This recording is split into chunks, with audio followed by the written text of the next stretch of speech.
Bien, mi nombre es Lady González, soy administradora de empresas y un poco desde mi pregrado, desde lo que significa la administración de empresas, para mí he propuesto esta tesis, este anteproyecto para la maestría. La inquietud que me hizo pensar en el proyecto es un poco ver cómo el dominio de la empresa empezaba a expandirse hacia ámbitos de la vida privada. Entonces me molestaba un poco escuchar con frecuencia que el amor era una empresa, que la iglesia era una empresa, que la familia era una empresa, y ver cómo todos estos órdenes de lo íntimo empezaban a figurar así. Para la presentación del proyecto encontré, digamos que, tres momentos por los cuales ha pasado mi pregunta, que ha sido un primer momento de malestar, que era al que me refería, un segundo momento de inmersión, que es un poco el trabajo de lectura y escritura para profundizar en mis inquietudes, y finalmente un momento de defensa, que será el de poder formular el anteproyecto y defenderlo. Creo que los sentidos son claves en la apuesta de la maestría y en las apuestas individuales de la formulación de los anteproyectos, de ahí que sea más un convencimiento y una certeza hoy día creer que no puede pensarse en un proyecto si antes no nos ha afectado como sujetos, como investigadores. Bien, el asunto de la empresa empieza un poco a obligarme a pensar que esa lógica, cómo se piensa en cada sujeto, cómo todo sujeto empieza a pensarse bajo la lógica de empresa, a moverse bajo esta particular forma de racionalidad, ¿no? Y de ahí surge también la pregunta de cómo pasa eso por el sujeto, cómo es que los sujetos en la contemporaneidad empiezan a gestionar su vida como si fuera una empresa, a cualificar cada una de sus acciones en una relación un poco costo-beneficio, y si uno se detiene un poco a pensar cómo funciona la vida del sujeto contemporáneo, está en función de eso, del tiempo, de los costos, de los beneficios que implican, y encuentro que hay unos medios que empiezan a hacer que este sujeto se comporte de esta manera: dispositivos, fuerzas, tensiones y deseos. En esa búsqueda y en ese asunto de profundizar cada vez en mi pregunta, van apareciendo los elementos teóricos que van dándole, pues, digamos que saturar esa categoría y empezar a defenderla como un proyecto de tesis de maestría. Aparecen unos referentes claves, que son Foucault, Deleuze, Mónica Zuleta, Lazarato, y aparecen dos categorías que considero claves, que son de un lado biopolítica y del otro sociedades de control, que es un poco como el espectro en el cual se está moviendo la sociedad contemporánea, trabajadas por Foucault y por Deleuze.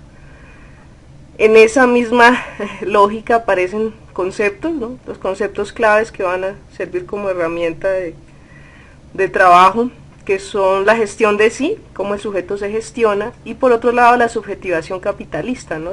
Que tiene mucho que ver con las tensiones y las fuerzas y los dispositivos a los que me refería antes.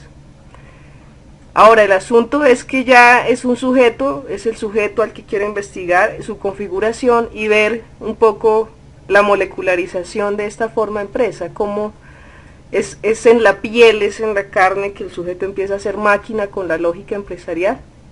A eso llama Foucault un poco gubernamentalidad, que es de un lado ver cómo hay unas técnicas de dominación y por otro lado unas técnicas estratégicas que hacen que este sujeto se mueva, pues, como en un autogobierno, ¿no? Es un gobierno de las mentes, si uno se pone a ver, para que el sujeto opere bajo esta lógica. Es una modulación un tanto perversa, si se quiere, una modulación de este sujeto que, inscrito en el régimen del neoliberalismo, empieza a modularse. Ya no son fuerzas externas las que nos controlan, sino que es de adentro, que cada uno de nosotros tiene que modularse y controlarse como un empresario de sí. Estos son un poco los sujetos del control, un poco. Hay autores que dicen que se deja de ser sujeto para convertirse en individuo, para entregarse, para venderse un poco, para venderse siempre realmente, en la lógica del sujeto empresario que vive un poco bajo la relación costo-beneficio. Entonces, digamos que la modulación consiste en, de un lado, ser un sujeto que se controla. Entonces es un sujeto responsable para regularse, para limitarse, para controlarse, este control viene de adentro, es un control que no es una imposición, sino que es una cosa que el sujeto mismo desea, que el sujeto mismo organiza en su más íntima subjetividad. Y por otro lado está la gestión, que es, digamos, que el requerido del control. Se necesita la contraparte, que vendría a ser la gestión, que lo que exige del sujeto es la producción, el consumo y la gestión. Entonces, de un lado se controla, pero de otro lado tiene que gestionarse, de lo contrario pasaría a ser parte de la exclusión, si se quiere. De modo que la lógica, por eso insiste en que no deja de ser perversa, porque de un lado puedo, pero del otro no puedo hacerlo. Foucault habla un poco de sujetos punto, de sujetos que se mueven como una gran red de puntos, todos interconectados, pero cada quien un poco defendiéndose y capitalizando cada una de sus acciones, cualificándose en función de un cierto exitismo, si se quiere. A eso es un poco a lo que apunta la investigación. En este momento pasa un poco por saturar esas categorías que he considerado claves para el proyecto de tesis, y esa es un poco la esencia del trabajo y del transcurso del proceso de investigación. Muchas gracias.